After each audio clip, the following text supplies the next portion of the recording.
ትንቅንቅ ክፍል 7 ልብ አንጠልጣይ ታሪክ። ደራሲ ሶልቤክ፣ ተራኪ ሶፊያ ዩሱፍ።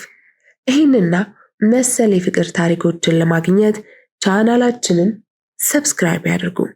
መልካም ቆይታ። በቀደም ፍሬም አልደረሰልኝም ብዬ መጥቼ ነበር። አላወቅሽኝም አላት።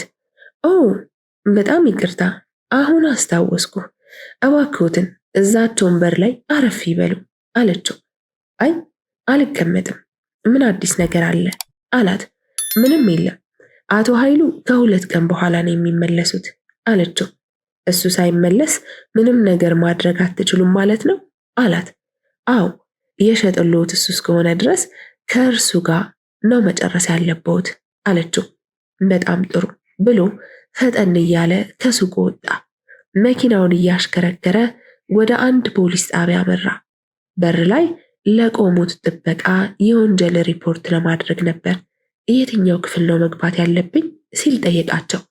ይሄውልህ ፊት ለፊት ወንጀል ምርመራ የሚል ያለበት ክፍል ብለው በእጃቸው ወደ ክፍሉ ጠቆሙት። እሺ አባቴ አመሰግናለሁ ብሎ ሄደ። የክፍሉን በር ሲያንኳኳ ጎርነን ያለ ድምፅ ይግቡ አለው። ከፍቶ ወደ ውስጥ ሲመለከት ጠረጴዛው ላይ የወንጀል ምርመራ ኃላፊ ኢንስፔክተር አለምሰገድ ስለሺ የሚል ጽሑፍ ተመለከተ። ጤና ይስጥልኝ። ጤና ይስጥልኝ። ምን ነበር አለው። ወንጀል ሪፖርት ለማድረግ ነበር አለው። ይቻላል እባክህ አረፍ በል ብሎ ወደ መቀመጫው አመላከተው። እሺ ብሎ ተቀመጠ። ኢንስፔክተሩ አጠገቡ ከተቀመጡት ደብተሮች አንዱን ስቦ እስክሪብቶውን ከደረት ኪሱ አውጥቶ እሺ መቀጠል እንችላለን አዎ ብሎ በዝርዝር ስለ ጉዳዩ ገለጸለት። ቀጠሮ ለነገ 5 ሰዓት ይዘው ተለያዩ። ትርሲት ታደሰን ለመጨረሻ ጊዜ መቼ እንዳያት ጠየቀችው። ድሬድ ፀጉር ያለው ወጣት ቅዳሜ ቀን 5 ሰዓት ገደማ መጥቶ ነበር። ብር እንድናበድረው ጠየቀን። ለምን እንደፈለገ ስንጠይቀው እናቱ በጠና እንደታመሙበትና ተደውሎ ቶሎ ድረስ እንደተባለ ነገረን። እኛም ስልኩን አስይዞ እንዲበደር ጠየቅነው። ሳያቅማማ ስልኩን ሰጥቶን ብሩን ይዞ ተነስቶ ሄደ። ስልኩን ስትሞክሩት ያልሰራላችሁ እኔ ዘግቼ ስላስቀመጥኩት ነው፣ ካላመናችሁኝ ይሄ ነው ብሎ ከኪሱ አውጥቶ ስልኩን አሳያቸው። ትርሲት የበለጠ ፍርሃቷ ጨመረ።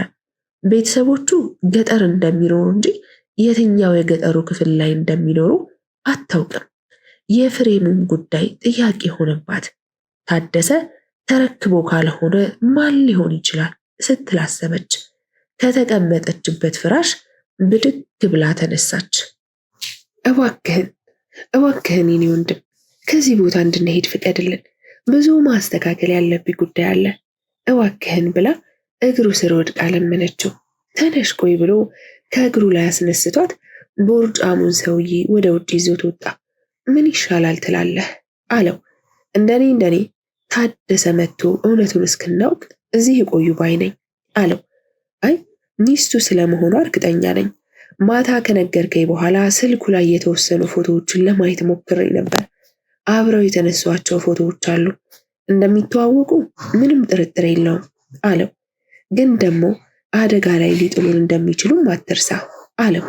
በቃ ለአንድ ለ2 ቀን እናቆያቸው፣ እስከዛ ከተመለሰ ብንጠብቅም እና የእሱንም ሁኔታ በደንብ ብንገመግም ጥሩ ነው ተባብለው ተመልሰው ገቡ። ትርሲትና ገሊላ አይናቸውን ሲያያቸው በቃ በሉ ለተወሰነ ጊዜ እዚህ መቆየታችሁ ግድ ነው፣ የሚያስፈልጋችሁን ነገር ለጥበቆቹ መጠየቅ ትችላላችሁ ብለዋቸው ተነስተው ሊወጡ ሲሉ ትርሲት እሺ ቢያንስ ጓደኛችሁ የት እንደገባ ፈልጉትና ያለበትን ደረጃ አሳውቁን አለቻቸው። መልካም፣ በዚህ ስጋት አይግባችሁ፣ አጣርተን እናሳውቃችኋለን ብለው ተያይዘው ወጡ።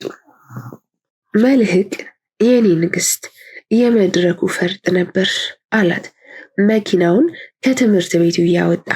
አመሰግናለሁ የኔ ፍቅር፣ ታውቃለህ ከየትኛውም ቦታ ይበልጥ እዚህ መጥቼ ስውል መንፈሴ በሐሴት ይሞላል። የነበርኩበትን መልካምና መልካም ያልሆኑ አጋጣሚዎችን ሁሉ ለደቂቃዎች እረሳቸዋለሁ አለችው። እኔ ደግሞ አንቺን መመልከት ብቻ ያረካኛል። የአንቺ ከጎኔ መሆን ሙሉ ሰው ያደርገኛል። አንቺ ማለት ለኔ በቃል ልገልጽሽ የማልችልሽ ፈጣሪ የሰጠኝ ስጦታዬ ነሽ ብሎ ሳብ አድርጎ አቀፋት። ሞዛዛ እኮ ነህ። አሁን በጣም ርቦኛል። ምሳ የት ነው የምንበላው አለችው። በእኔ ምርጫ አንድ ጥሩ ቦታ አለ፣ ምሳ ጋብዝሻለሁ አላት። እሺ ቆይ እስኪ ኤፊ ጋር ልደውልለት፣ ይሄኔ ተኝቶ ይሆናል ብላ ስልኳን ከቦርሳዋ ውስጥ አውጥታ ደወለችለት። ኤፊ ከጓደኛው ሄኖክ ጋር ለምሳ ቀጠሮ ወደ ያዙበት ሆቴል እየሄዱ ነበር። ስልኩን ሲመለከት ብሌን ናት። መኪናውን ዳራስ ይዞ ሙሽሪት አላት። እንዴት አደራችሁ አይባልም አለችው። ያው ደክሟችሁ ከተኛችሁ እንዳረብሻችሁ ብዬ ነው። ደግሞ አዲስ ተጋቢዎች የራሳቸው ጊዜ እንዲኖራቸው ይፈልጋሉ።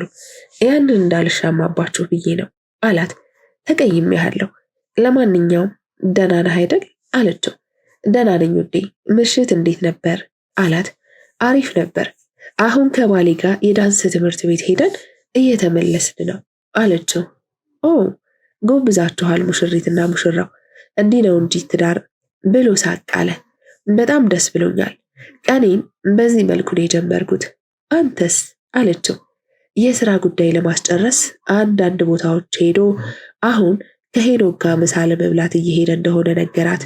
አይ ጥሩ በቃ ምሳ አብረህን ሁን ልልህ ነበር። ሄኒ ካለ ችግር የለውም አለችው። የት ነው የምትመገቡት አላት። አላቅም ወደ 22 አካባቢ ነው ያለነው።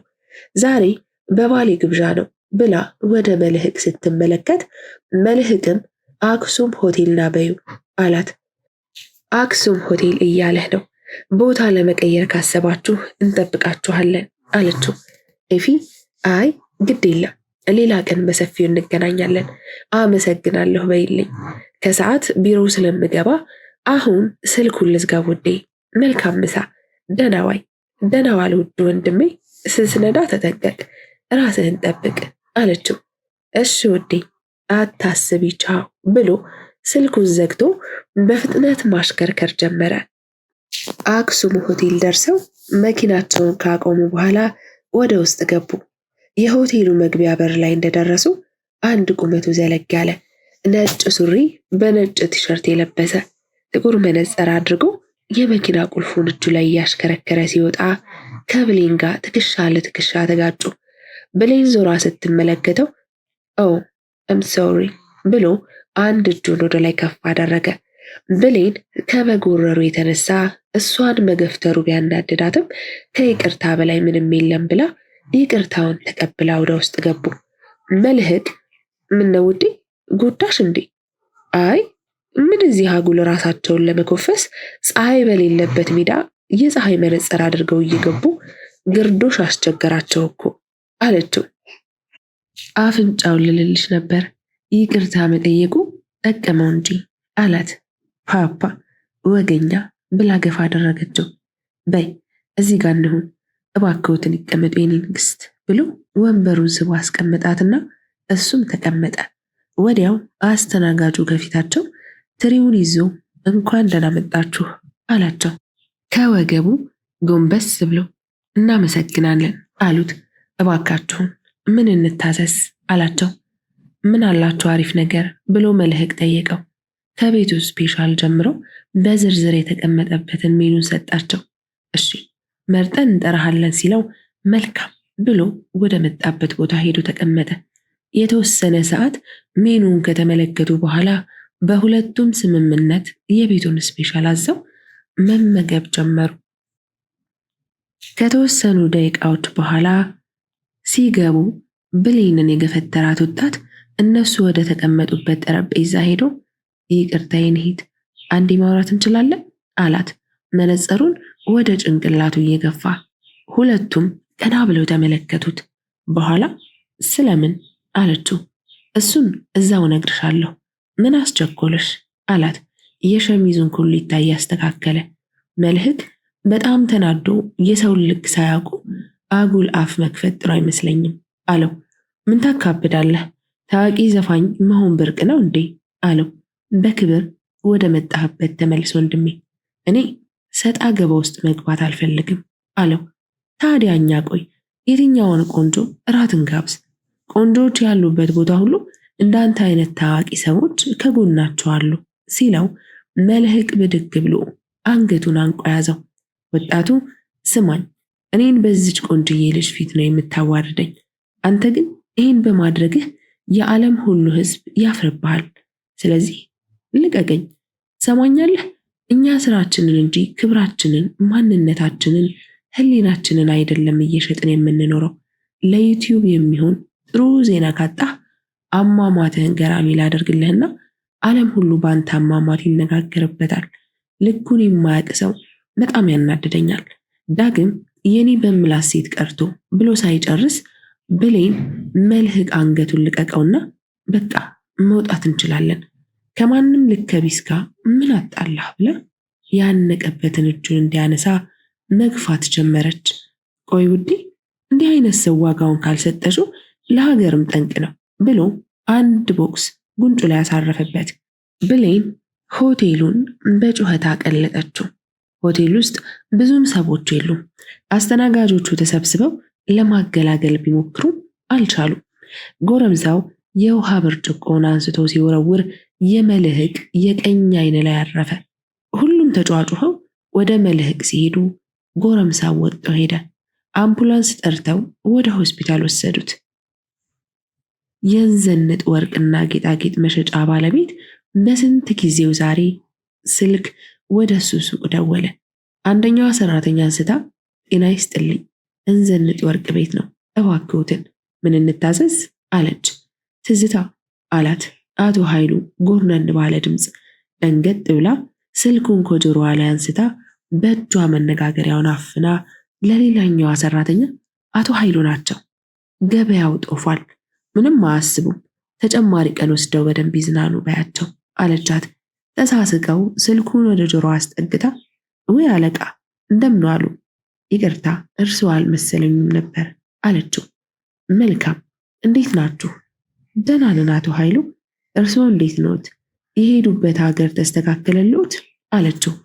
ለጥያቄዋ መልስ ሳይሰጣት ስራው እንዴት እየሄደ ነው አላት። ጥሩ እየሄደ ነው አለቃ፣ ወቅቱ የሰርግ ወቅት ስለሆነ ብዙ ሙሽሮችን እየዳርን ነው ብላ ስትስቅ ምን ያስቅሻል? ይቅርታ አለቃ፣ ደስ ስላለኝ ነው፣ ለዛ ነው የሳኩት። ምንም አለችና ይቅርታ ጠይቃ አንድ ረዘም ያለ ጠይም ልጅ መጥቶ ነበረ፣ የፎቶ ፍሬም አዝዤ አልደረሰልኝም ብሎ አለችው። ማለት ምን ማለት ነው? መዝገብ ላይ አይተንለት ነበር፣ ግን ምንም አይነት ማስረጃ አላገኘንም። እቃውን እርስዎ ስለሆነ የሸጡለት ምናልባት ካወቁት እኔ እንጃ አለች። ማን የሚባል ልጅ ነው አላት። ማን ነበር ሜርሲ አለቻት። አቶ ኤፍሬም። አዎ አቶ ኤፍሬም ይባላሉ፣ የቤቱን ውድ የተባለ ዕቃ ነው የገዙት አለችው። እና ወዲያው እንዲያደርሱለት አዝዥ ያልነበር እንዴ? ኮምፒውተሩ ላይ ተቀባይ ትርሲታማ ይላል፣ ግን እሷም አብራው መታ እንዳልደረሳት ገለጸችልን። ጥሩ፣ እኔ ስመጣ አየዋለሁ። በተረፈ ሁሉም ሰላም ነው አይደለም? ሰላም ነው አለቃ። ጥሩ፣ ነገ ወደ ማታ ገባለሁ። መልካም የሥራ ጊዜ ብሎ ስልኩን ወዲያው ዘጋው። ወደ ምህረት ተጠግታ እኔ ግን የዚህ ኤፍሬም ጉዳይ ምኑም አልጣመኝም አለቻት። አዎ እኔም ጀርባዬ ግብድ ብሎኛል፣ የሆነ ደስ የማይል ነገር ይሸተኛል አለቻት። ዕቃው ልጅቱ ጋር የደረሰ አይመስለኝም። ከንግግሩ ለመረዳት እንደቻልኩት ነገሩን ከኛ ደብቆ የሆነ ነገር እያሴረ ይመስለኛል አለቻት። አዎ ለኔም ገና ከቱርክ በተመለሰ በ2 ወሩ ተመልሶ ለመሄድ መወሰኑን ሲነግረኝ ነገሩ ትንሽም ቢሆን ግራ አጋብቶኝ ነበር። ግን ሌላ ጊዜ በ6 ወር አንዴ እንደነበር ቱርክ የሚሄደውና አሁን በ2 ወር ውስጥ ለመሄድ ለምን እንደወሰነ ስጠይቀው ዕቃዎች ስላለቁብን እስከዛ መቆየት እንደማይችልና አሪፍ መንቀሳቀሻ ገንዘብ ፍሬሙ ተሽጦ እንዳገኘ ነገረኝ እንጂ ነገሩ ሌላ ነው አለቻት ጥፍሯን እየሞረደች። እንግዲህ ፈጣሪ ይርዳን፣ ሰውየው ክስ ሳይመሰርትብን አይቀርም፣ ፈርቻለሁ አለቻት። ምን አስፈራሽ? የሚጠየቀው ባለቤቱ። የሚጠፋው የእሱ የንግድ ስም፣ የሚከስረው እሱ። እኛ ጋር ምኑ ይደርሳል ብለሽ ነው አለቻት። እኔ እንጃ ብቻ የምናየው ይሆናል ብላ ወንበሯን ስባ ተቀመጠች። ኮምፒውተሩ ላይ ጀምራው ወደ ነበረው ስራዋ ተመለሰች። መልህቅ በአፋጣኝ አቅራቢያ ወደሚገኘው አዲስ ህይወት ጠቅላላ ሆስፒታል ወሰዱት። በድንገተኛ አደጋ ተመዝግቦ ድንገተኛ ክፍል የመጀመሪያ እርዳታ ተደረገለት። መልህቅ አሁንም ድረስ እየጮኸ እየዛተ ነው። ብሌን ተደናግጣለች። ሐኪሞቹ የሚፈሰውን ደሙን ካቆሙለት በኋላ በፋሻ አሽገውለት እረፍት እንዲያደርግ አልጋ ሰጠው አስተኙት። ብሌን ስለ ጉዳዩ ለማወቅ ብትፈልግም የተረጋገጠ ነገር መስማት አልቻለችም። በትዕግስት ጠብቂ የሚለው ቃል ትዕግስቷን ቢያስጨርሳትም ያለማቋረጥ የሚወርደውን እንባዋን እየጠረገች አጠገቡ ቁጭ አለች። መልህቅ ከተወሰኑ ደቂቃዎች በፊት በተሰጠው መድኃኒት ምክንያት ረጅም ሰዓት በእንቅልፍ ላይ ቆየ። ብሌን ከመልህቅ ጋር ሆስፒታል ስለምታደር ብላ ለኤፊ ደወለችለት። ወይ ብሌንሻ አላት። ሳሎን ሶፋው ላይ እግሩን ዘርግቶ ሻሂ እየጠጣ። ኤፊ ሰላም ዋልክ አለችው። አለሁልሽ። ምን ነው ድምፅሽ ልክ አይደለም። ሰላም አይደላችሁም እንዴ ስትለው ምንድን ነው ብሌን ብሎ ከሶፋው ላይ እግሩን አውርዶ ቁጭ አለ። መልህቅ ሆስፒታል ነው ትንሽ ብላ ሳትጨርስ ከተቀመጠበት ተነስቶ ትንሽ ምን አላት። ከሰው ጋር ተጋጭቶ አይኑ ላይ ብርጭቆ ወረወረበት አለችው። ምን እና ሁኔት ናችሁ አላት። አዲስ ህይወት ነን፣ አልጋ ሰጥተውት እንዲተኛ ያደረጉት አለችው። መጣሁ በቃ እሺ ብሎ ወደ መኝታ ቤቱ ሄደ። አይ ነገ ብትመጣ ይሻላል፣ ለምን አልነገርሽኝም እንዳትለኝ ብዬ ነው። በጣም ፈርቻለሁ፣ ያሰጋል መሰለኝ፣ ብዙ ደም ፈሶታል። በዛ ላይ ስጠይቃቸው ምላሻቸው አጥጋቢ አይደለም አለችው። አይ ብቻሽን እንኳን ልተውሽ አልፈልግም፣ አሁን ደርሳለሁ ብሎ ስልኩን ዘግቶ ልብሱን ቀያይሮ ሊወጣ ሲል ጥበቃው ጋሺ ምን ነው ብሌኔ ስለሌለሽ ደብሮት ነው እንዴ አለ ፎጣውን እየተከናነበ። አይ ዳምጠው በሩን ክፈትልኝ፣ ካልመጣሁም ቤቱን በደንብ ጠብቅ ብሎ ፈጠን እያለ መኪናውን አስነስቶ ከግቢ ወጣ። ጥበቃው ትልቁን በር ከዘጋ በኋላ በትንሹ በር ወጥቶ መኪናውን እየተመለከተ አይ ጋሺ ብሌን ነበረች ማለት ነው አስራ ያስቀመጠችዎት፣ ምን አለ ለኔም አንዷን ጓደኛ ቢሰጠኝ ብሎ በእጁ አፉን ይዞ አንተባተበ። ትርሲትና ገሊላ አንድ ክፍል ውስጥ ታሽገው በጥበቃዎች እየተጠበቁ መኖር ጀምረዋል። ፍላጎታቸው እየተሟላላቸው ቢሆንም እንደ ወንጀለኛ አንድ ክፍል ውስጥ ታስሮ መቀመጣቸው በጣም አስከፍቷቸዋል። ትርሲት የታደሰ ነገር ጨንቋታል። ብሌን ገነት ናፍቃታለች። ለአንድ ቀን እንኳ ድምጿን ሳትሰማ አትውልም ነበር። የስራዋ ጉዳይም በአንድ በኩል ሐሳብ ሆኖባታል። ተመልሳ መግባት ይኖርባት አይኖርባት አታውቅም። ኤፍሬም የባንክ ቤቱ ማናጀር ይሁን እንጂ ያለ ምንም ምክንያት ሰራተኞችን ከስራ ገበታቸው ላይ ማሰናበት አይችልም። ስለዚህ ገሊላን ሊያባርራት እንደማይችል ቢገባትም ግን እንደ ሌላዋ ጊዜዋ ተደስታ ልትሰራ አትችልም። ስራዋንም ለሱ ብላ ልታቆመው አትፈልግም። እግሯ እስኪቀጥን ድረስ አስሳ ያገኘችው ስራ በራሷ ፍቃድ ለቆ መውጣት ማለት ቆይቶ የሚያመጣባትን ቁጭት እያሰበች ብቻዋን ትብከነከናለች። ቁማርተኞቹ እንደለመዱት በጫትና በሲጋራ ተከበው የተለመደው የካርታ ጨዋታቸው ላይ ተጠምደዋል። ማንም ምንም አይናገርም። ጸጥ እረጭ ብሏል ሁሉም። ተጫዋቾች ተራቸውን እየጠበቁ ይጫወታሉ። ጠባቂዎቹ ደረታቸውን ነፍተው እጅ በደረት የተባሉ ይመስል ትርሲት ብድግ ብላ ወደ ትንሿ መስኮት ስትመለከት ከዚህ በፊት እንደተመለከተችው በክቡ ጠረጴዛ መሃል የጦፈ ጨዋታቸውን ሲጫወቱ ተመለከተች። የመጋዘኑ በር ብረት በር ነው፣ በትላልቅ ጋኖች ነው። ከዛም ክፍል ውስጥ ማምለጥ የማይታሰብ ነገር መሆኑን ተረድታለች። በንዴት ከንፈሯን እየነከሰች ስትመለከታቸው ቆይታ አንድ ሐሳብ መጣላት። ለምን አሟታል ብለሽ አቀውጩም? እኔም ማመመኝ ብዬ ያዙ ይልቀቁኝ ይላለሁ። እንድጎዳ ስለማይፈልጉ ወደ ሆስፒታል ሊወስዱኝ ይችላሉ አለቻት።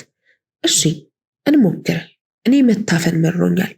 ራሴን አጥፍቼ አንድ ፊቱን ብገላገል ይሻለኛል። ጨንቆኛል። ትርሲት፣ እዚህ ክፍል ውስጥ ቁጭ ብለን ይህ ያደረግን ያለነው ነገር ምንድን ነው? ወይ ይግደሉንና ስጋችንን ለአሞራ ይስጡት፣ ወይ በቃ የሆነ ነገር አድርገው ከዚህ ክፍል ውስጥ ያስወጡን። ለምንድን ነው ዝም ብለን የተቀመጥነው? ብላ እየጮኸች ተናገረቻት። ድምጿን ሰምተው እየተሯሯጡ ወደ ውስጥ ሲገቡ ሆዷን በሁለቱም እጆቿ ጨምቃ ይዛ ወይኔ ጉዴ፣ ወይኔ እናቴ፣ መሞቴ ነው በቃ ብላ መሬት ላይ ፍርፍር አለች። ተደናግጠው ምን ሆነሽ ነው ብለው ከበቧት። ገሊላ የትርሲትን የትወና ጥበብ እያደነቀች ሆስፒታል መሄድ አለባት፣ ከቅድም ጀምራ እንዲሁ ስትንከባለል ነበር፣ ታማለች አለቻቸው ኮስተር ብላ። ምን የወሰደችው ነገር አለ እንዴ አላት ካሉት ውስጥ በአካል ገዘፍ የሚለው ወጣት። እናንተ ከምትሰጡን ነገር ሌላ ከየት አምጥተን እንበላለን? ግን አሁን ቅርብ ሰዓት ያመጣህልን አሳ ሊሆን ይችላል። እኔ ስለማልወድ አልበላሁም ነበር፣ ምናልባት የተመረዘ ሊሆን ይችላል ብላ ትርሲትን ደገፍ አድርጋ እግሯ ላይ አስቀመጠቻት። ትርሲት አሁንም እየጮኸች ሆዴ እያለች ታለቅሳለች። እንባዋ ጭኑ ስር የተቆነጠጠ ሕፃን እንደሚያነባው እንባ ያለማቋረጥ ወርዶ ጉንጮቿን አረጠባቸው። ሁኔታዋ ያስደነግጠው ወጣት ይህ እንዴት ሊሆን ይችላል? ሁሌ የሚያመጣልን አስተናጋጅ ነው ያመጣልን። ለማንኛውም ንፋስ ማግኘት አለባት ብሎ ወደ ውጭ ተሸክሟት ወጣ። ሁሉም ተከትለው ተወጡ። የግቢው አረንጓዴ ስፍራ ያለበት መሬት ላይ አስተኛት። ውሃ ጠጪ ቢሏት ሎሚ ጨምቀው ቢሰጧትም ትርሲት አሻፈረኝ ብላ በጩኸት አጨናነቃቸው። ባለ ድሬድ ፀጉር ወጣት ከተሰበሰቡበት መሃል ገለል ብሎ ስልክ ደወለ። ሄሎ ቦብ ማርሌ፣ እንዴት ነህ? ምን እንታዘዝ ሲለው አንዲት ልጅ ታማብን ነው፣ እስኪ ብቅ በል። ምኗን ነው ያመማት? ሆዴን ነው የምትለው። ምንም ነገር አልወስድም ብላ አስቸገረችን። ድምጿ በጣም ይረብሻል። ቶሎ ድረስልን። እሺ እሺ፣ በ20 ደቂቃ ውስጥ ደርሳለሁ አለው። ስልኩን ዘግቶ ወደ ትርሲት ሄደ። ገነት ቢቸግራት ወንድማቸው ቢንያም ጋር ደወለች። ገንያችን ዛሬ ከየት ተከሰትሽ? እንዴት ነህ አንተ? ምን ባክሽ፣ ባዶ ኪስ ይዘን ብንዘንጥ አያምርብን፣ ብንወጣ አያምርብን። እንደ እስረኛ እጥፍጥፍ ብለን የደሃ አልጋችን ላይ ቁጭ ብለን ነው የምንውለው አላት። እሰይ፣ እኛ ከድህነት ለመላቀቅ ብለን ነው የሰው ሀገር መተን ደፋ ቀና የምንለው። ወጣህ አሰረው። እጅግር የሌላቸው ስንትና ስንት ሰዎች ከራሳቸው አልፈው ቤተሰቦቻቸውን ይረዳሉ። አንተ አንድ ለራስህ መሆን አቅቶህ ድህነት ኪሴ ቅብጥርሴ ትላለህ። ኧረ ገኒ፣ ስራው እኮ የለም። እኛ እንሁን እሱ ባይታወቅም ለመተያየት ራሱ ተነፋፍቀናል ብሎ ሲስቅ፣ አያስቅም? እሺ አያስቅም። ወጥተህ ስራ። በዚህ ዕድሜ ያላስቀመጥከው ነገር ነገ ከየት ልታመጣው ነው? ዕድሜህን ተጠቀምበት ወንድሜ። ጉልበት ባለበት አይቀመጥም። ከኔ 5 ሳንቲም እንዳትጠብቅ እሺ። ዛሬ የቀለብ ወጪ አንቺ ቻልሽኝ ማለት ነው። ጥግብ ነው ያልኩልሽ። ኑሪልኝ እህቴ አላት። አሽሙር መሆኑ ነው። የራስህ ጉዳይ።